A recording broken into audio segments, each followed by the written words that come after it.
Okay, welcome John Kristick, a global soccer veteran, part of our Playfly family, and hopefully somebody who's going to be able to educate us quite a bit today on what's about to hit North America with the World Cup in 26. So we're going to jump into a bunch of topics today, but welcome, John. Thanks so much, Craig. Thrilled to be here, and what an exciting time to be talking about not just soccer, but what's coming ahead for everybody in the next 340 or so days until the That's World right. Cup That's right. commences.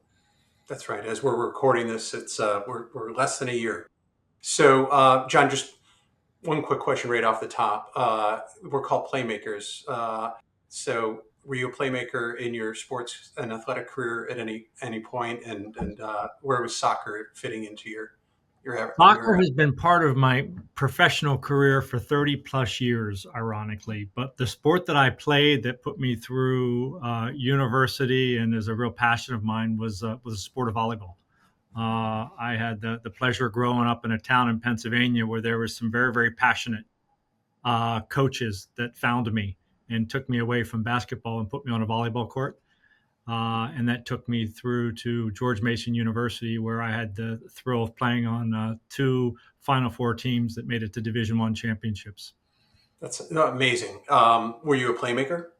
Was I a playmaker? In my time, I was probably considered a bit of a playmaker. That's for sure. Okay, nice, love it, love it.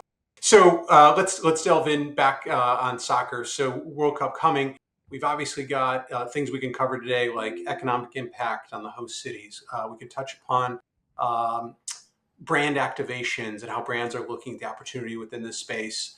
We could talk about the Club World Cup and sort of this dress rehearsal concept that FIFA put forward. So let's try to get through a fair amount of that. I guess right out of the gate, though, I'd love a little bit of a history lesson for our listeners. You've been involved in every World Cup since '94, and literally has helped the World Cup come back in 2026 to North America, to the U.S. in particular.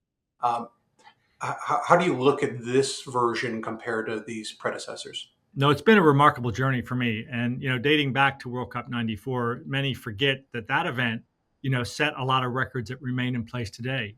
That event was only 24 teams and 52 matches. It was in 9 host cities across just the US. It set records for the most tickets sold that hold through to today. And what you don't realize is right after that World Cup, FIFA went to 32 teams and 64 matches. And our record from 94 held through that entire format. And here we are in 2026, where they're going to 48 teams. And when we originally won the bid, it was at 80 matches, but they decided to adapt the format a bit. We're now at 104 matches that will take place across 3 countries. So the number of tickets sold will clearly eclipse that record from 94, but will exceed probably 5 million. So this will be a once in a generational event. Not just for soccer fans, but for all fans of sports and big events. It will take the continent by storm, and quite frankly, the world at the same time. So, and I've heard you talk about just specifically now with these host cities around our offices, at least, the concept of activate locally but think globally.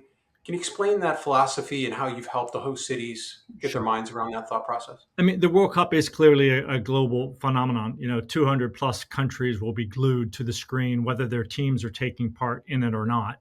FIFA, as the property that owns the event and they will manage the operations of the event, are highly dependent on the host cities to be their delivery partners. It's the host cities who've had to build the ecosystems in their communities across transportation, across security, across venues, facilities, fan engagement, that are going to bring this life to event. So really the heart and soul of this will be in every one of the communities. And the beauty of that is not only will they stage what will be a tremendously successful event, that's where the legacies for the sport will be left. Yeah. What's the playbook, John, then for them? So you just list off a lot of things that they have to be thinking about. If you're, obviously you're playing the advisor role. What is the playbook you're telling them to follow? The good news is, in the US as well as Canada and Mexico, we've hosted large scale events before. Whether it's college championships, whether it's Super Bowls, whether it's NBA championships, but it does all start with organization and a common vision. So over the past years, all of the cities, particularly those that we've been working with, have really made the effort to build a stakeholder group of community leaders who all stand behind the goals that they're trying to achieve for this. And this is probably the first time ever that you've seen this sport of soccer that organized across these communities. And whether that's the professional teams from MLS, as well as their brother and sister teams in the NFL, the NHL, they're all part of the stakeholder groups because they all stand to benefit, from an event of this significance. So the organization is key. It works across sport, it works across public services, it works across community leaders, as well as the brands who want to bring this to life in those markets. Got it. So if I'm, thinking about it from a fan perspective, what outside of the venues, the big bowls, the large stadiums, what can I expect from a fan experience as this gets closer to the match dates? Sure. Now that we're 1 year out, you're going to really start to see the lights go on, across a lot of Road to events. But during the event itself, which is 39 days, there's an average of somewhere between 6 and 8 matches in any one host city. But outside of those match days, and let's remember those match days will only accommodate whether it's 65, 75,000 people in a stadium. There will be hundreds of thousands, if not millions of people in those cities who are going to want to take part to support the teams, to support, all of the different activities. So cities are programming extensively. FanFest will be a major, major component of that. Each of the cities are committed to running a FanFest, which is normally a free access event, which will include the public viewing of the matches themselves, but also a lot of brand activation, a lot of opportunities to mix with cultures and visitors. So to bring the best of all those cities to light in a really positive setting and some of the biggest marquee public spaces that the cities have on offer.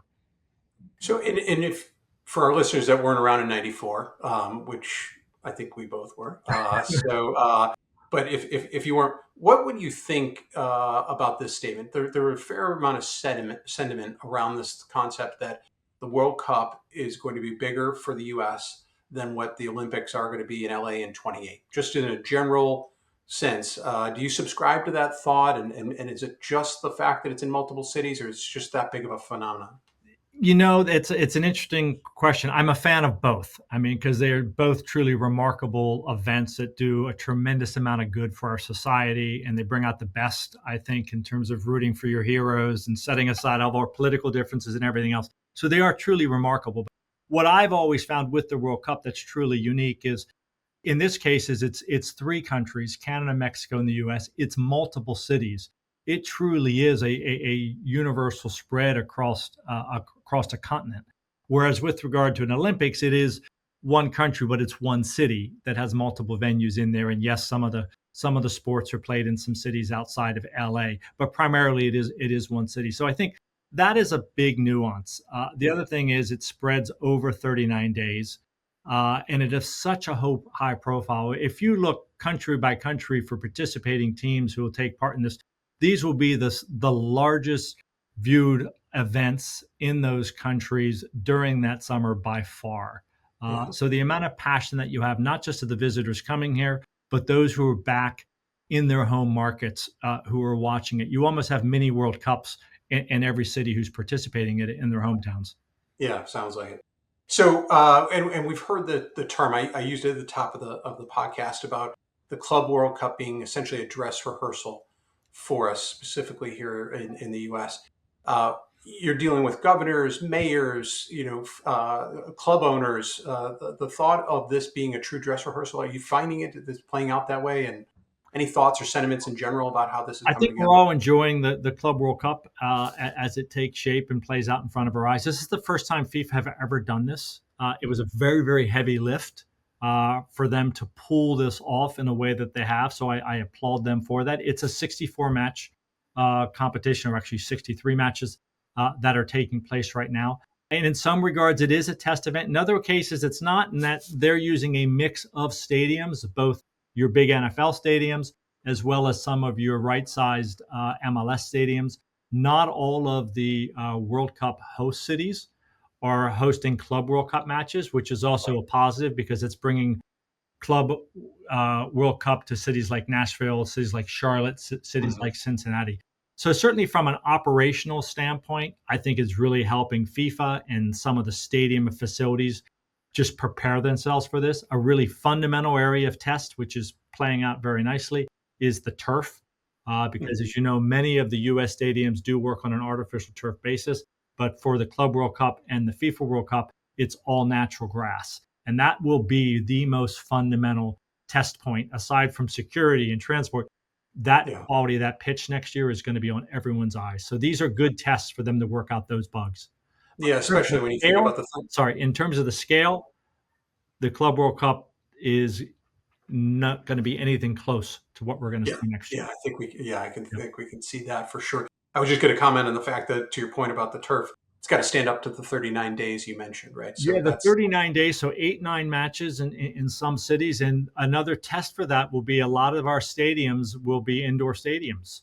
mhm, So with the indoor, the covered stadium, that adds a new complexity to keep that level of grass in a professional standard over the course of many matches, because you don't get a lot of chances to redo it. yeah. So that indoor stadium element is the one area that I'm sure they're watching most carefully.